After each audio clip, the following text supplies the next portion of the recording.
What's wrong with everything? Have you ever wondered, why is government failing? Why does society feel so broken?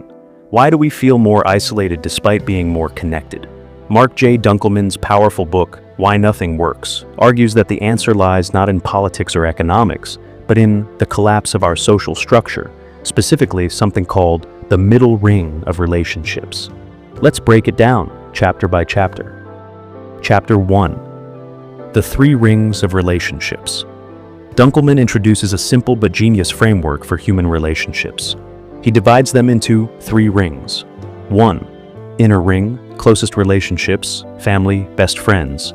2.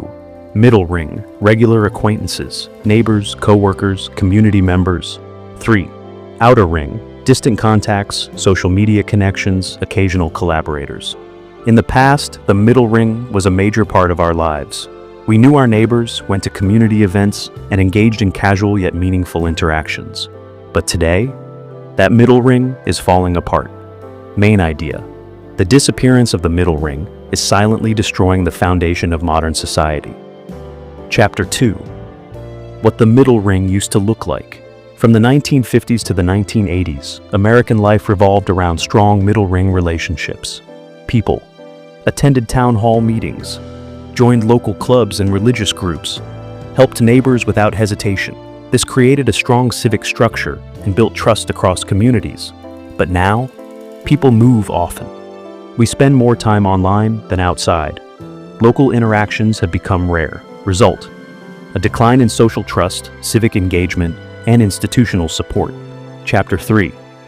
How technology changed the game. Dunkelman explains how smartphones and the internet revolutionized our relationships. We now form connections based on interests, not geography. We spend more time engaging with online friends than with real-life neighbors. Our lives are hyper-curated and personalized, leaving no space for accidental or casual relationships. This sounds efficient, but it's actually isolating us from our local communities. Key insight: we've built echo chambers, not communities. Chapter 4. Why the loss of the middle ring matters. The collapse of middle ring relationships leads to serious social problems. 1. Polarization. When we only talk to like-minded people, we become more extreme. 2. Civic decay. Fewer people vote, volunteer, or join community efforts. 3. Crisis in governance. Public policies fail because there's no mutual trust or understanding. Bottom line, without the middle ring, democracy starts to malfunction. Chapter 5. Institutions can't fix this alone. Governments and NGOs can provide resources, but they can't replace relationships. Policies only work when people trust each other, talk to each other, work with each other.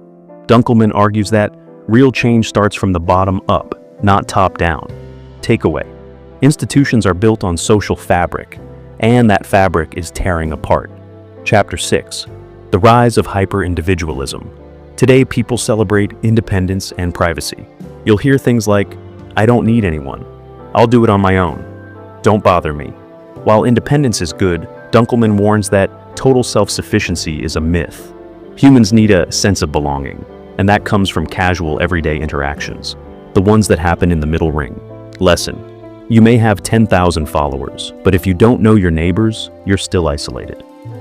Chapter 7. When common ground disappears. As middle ring interactions disappear, rural versus urban, divide increases. Rich versus poor. Understanding fades. Left versus right. Politics becomes toxic. Why? Because people no longer share everyday spaces where different viewpoints collide respectfully. Example: you used to talk politics at a diner or local park. Now you just argue online with strangers. Chapter 8. Can we rebuild the middle ring? Dunkelman believes we can restore middle ring connections. Here's how. 1. Revive community life. Attend local events, town meetings, or neighborhood BBQs. 2. Create shared spaces, parks, cafes, public libraries, where people from all backgrounds mix. 3. Offline efforts. Turn Facebook groups into real-life meetups. Real-world proof. Communities with strong middle ring ties bounce back faster from disasters and hardships. Chapter 9. Learning to be a neighbor. Again. In modern life, we barely interact with people living next door. Dunkelman encourages simple steps. Say hi in the elevator, offer help to a neighbor, start a community WhatsApp group, join a local cause or volunteer drive. It might feel awkward at first, but rebuilding community starts with one smile. Moral: a better society begins with better neighbors. Chapter 10. Policy fails when social bonds break. Many national issues look like policy problems, but they're actually social problems. Public health fails when people don't support each other. Education declines when parents and communities don't cooperate. Safety suffers when neighborhoods stop looking out for each other. Policies require social cooperation, not just paperwork. Conclusion: without strong middle ring networks, even the best laws won't work. Chapter 11. The dangerous feedback loop. The collapse of middle ring relationships creates a vicious cycle.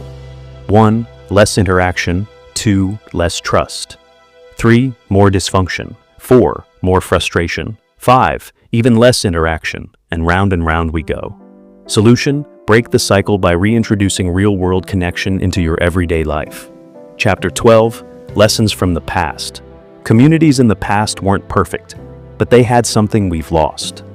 Street festivals, block parties, community rituals, shared public life. Dunkelman suggests that we relearn what worked, not to go backward, but to rebuild what's missing today. Rebuilding the middle ring isn't nostalgia, it's survival. Final conclusion: what can you do? Marc J. Dunkelman doesn't just diagnose the disease, he gives us the cure. Nothing works because the middle ring no longer holds us together, but everything can work again if we rebuild it. The book is a wake-up call. It shows us that our lives are more than careers and screens. Change starts not with leaders, but with neighbors. Strong communities aren't built overnight. They're built over coffee, conversations, and cooperation. So, if you want a better society, better schools, better safety, better democracy, you have to help rebuild the cell middle ring. Key takeaways: middle ring matters. The real strength of any nation is in how its people connect. Tech can't replace people. Digital friendships can't substitute real-world community. Start small. Say hello, lend a hand, join something local. That's where transformation begins. Fix the foundation. When you fix human relationships, everything else starts to work again.